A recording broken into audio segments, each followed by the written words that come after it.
Bismillahirrahmanirrahim. We are going to discuss the model of the heart today. As you can see, it's being a pyramidal shaped organ whose apex is directed downwards and its base is connected with the large, or you could say great, blood vessels, right? And being enclosed in the pericardium and lies posterior to the sternum, right? And let's discuss its various surfaces and borders. So this surface you can see anteriorly is called as sternocostal surface. Anterior surface or sternocostal surface because it is lying posterior to your sternum, right? And another important surface is being the inferior surface. Let me show you. This is the inferior surface. It is a surface through which it is resting on this base. And imagine this being the diaphragm, and the inferior surface or diaphragmatic surface is resting on the diaphragm. Now let's talk about the posterior surface. Posterior surface is mainly formed by the left atrium, and this left atrium is addressing the pulmonary veins, right? And now we should learn that this posterior surface is also called as or connected with the great vessels, so called as base. So let's revise the surfaces. This is the anterior surface, this hole which you can visualize anteriorly, and there lies the inferior surface or diaphragmatic. On it is lying, and behind which I have shown you is the posterior surface. Let me show you the posterior surface, this one, because it is formed by the left atrium. Okay, now what about its borders? So as you can see that its right margin or right border is formed by the right atrium. Definitely this is right atrium, and this right atrium is divided from the right ventricle through AV groove, right? AV groove, atrioventricular groove, right? And now we have to see that apex is directed downwards, forwards, and towards the left. Okay, then concentrate on the other border. So now you have to see that left border. This border is formed mainly by the left ventricle. Definitely this is left ventricle, and above being formed by the left auricle, which is a part of left atrium. So left border you can visualize, and here comes the apex. And what about the inferior border? Inferior border is mainly you can see formed by the right border, right ventricle, and a little bit part of this right atrium is also taking part in the formation of the inferior border. And of course on the left side you can see the apical part of your heart, right? Now entirely concentrate what are the large vessels you can see.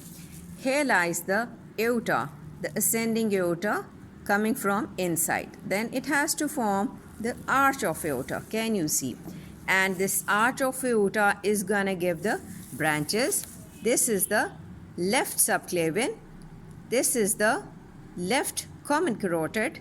And let me show you the larger diameter. This is the brachiocephalic trunk. And then finally it will divide into right subclavian and the right common carotid, right? And what's this blue color structure? Of course it is the superior vena cava being formed by the left and right brachiocephalic veins, and they are gonna open into the cavity of the right atrium. This is of course the right auricle, as this is the left auricle, right? And what is this? This is the pulmonary trunk, which is gonna divide into two pulmonary arteries, and they are gonna enter into the lungs. Now we have to see the branches of the ascending aorta, which comes from the inside. from its anterior aortic sinus, the right coronary artery comes, and it has to run in between the pulmonary trunk and the right auricle and runs in the coronary sulcus, or you would say anterior atrioventricular groove. And this right coronary artery is winding round to run inferiorly and posteriorly as well. And let me show you that along the inferior border it gives rise to the marginal artery, a major branch. Now it winds posteriorly running into the coronary sulcus. Let me show you from its posterior aspect. Now this right coronary artery is running and give rise to the posterior interventricular artery, right? Now what about the other major branch of the ascending aorta? The ascending aorta, through its left posterior aortic sinus, what it has to give rise the left coronary artery. See, this left coronary artery, which is supposed to pass in between the left auricle and the pulmonary trunk, it divides it into, if I complete it, it gives rise to the circumflex artery, and anteriorly a major branch, the anterior interventricular artery or left anterior descending, and along with it you can see the great cardiac vein that runs, and it also follows the course of the circumflex branch. And posteriorly what is going to happen, let me show you that here it has to enter into that number 3 marked major dilated venous structure, the coronary sinus, right? We were talking about now this left coronary artery, which give anterior interventricular and the circumflex. It is winding round posteriorly, and what it has to give rise, it has to give the branches towards the posterior aspect of the ventricle as well. Now I'm going to remove the anterior wall of the heart and to show you various chambers. This is the right atrium, this is the right ventricle, this is the left ventricle, and most posteriorly you can see the left atrium, right?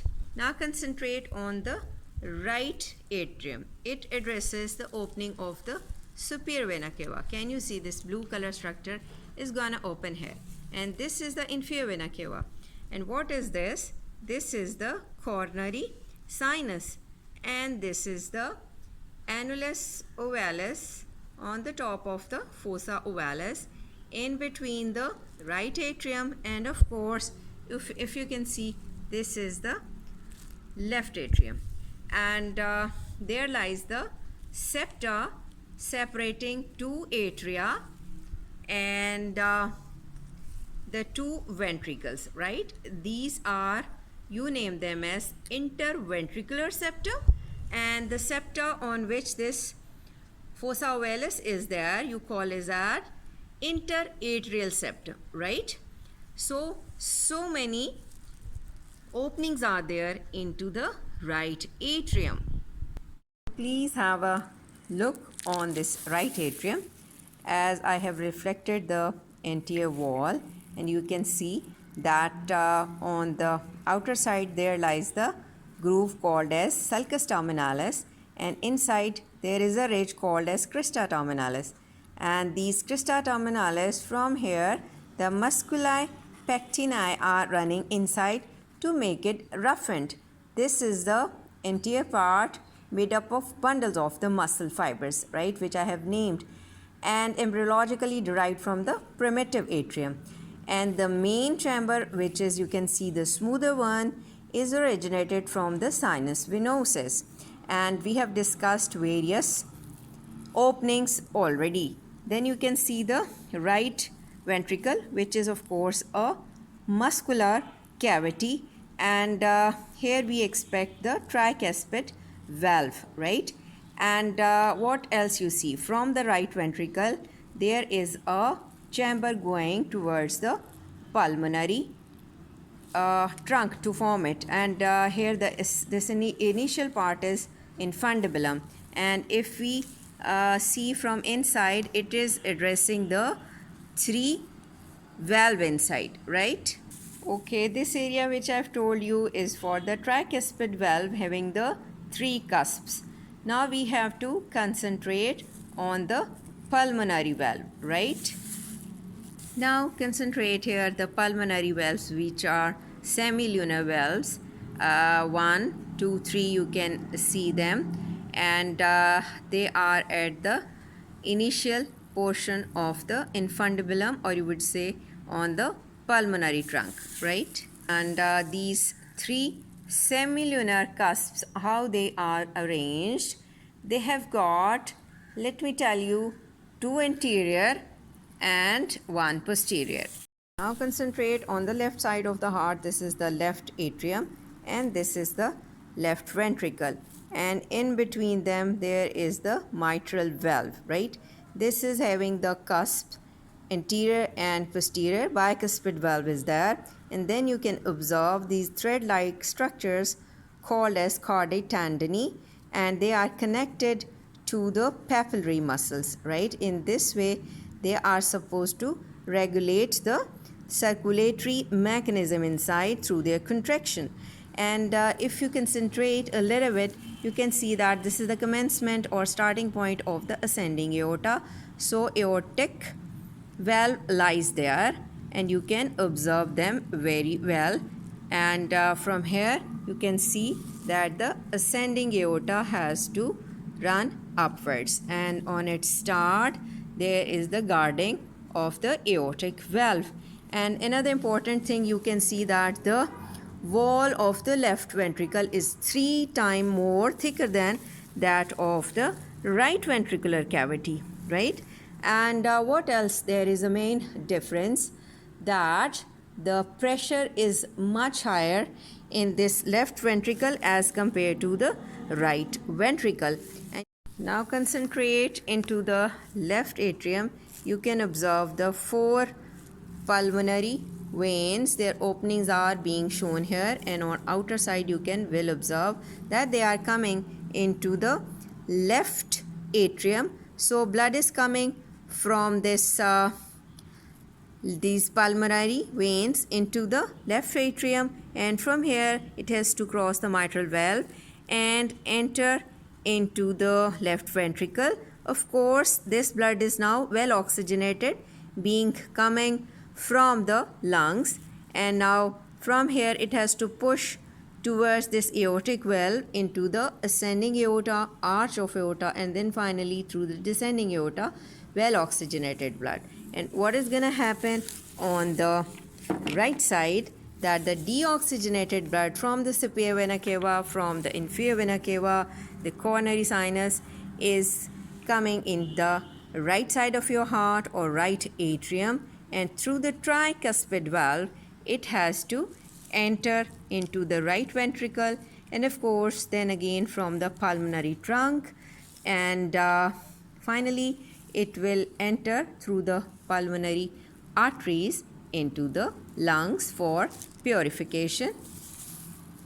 If we talk about the conducting system of the heart, so we learned that the SA node was near the upper surface of the crista terminalis and near the opening of the superior vena cava. This is also called as the pacemaker of your heart, and after that you can visualize that at some place here lies the AV node, and from here it is gonna divided into left bundle branch and the right bundle branch, and then they are supposed to give rise the Purkinje fibers. In this way the conducting system of your heart runs through, starting from the SA node at the top of the crista terminalis, then comes the AV node, then bundle of His, and then it is gonna divided into left bundle branch and the right bundle branch, and then the Purkinje fibers. and we should recall the layers of the heart, that it consists of the innermost lining is the endocardium, and the middle, as it is a muscular organ, is the myocardium, and most outer is the epicardium, right?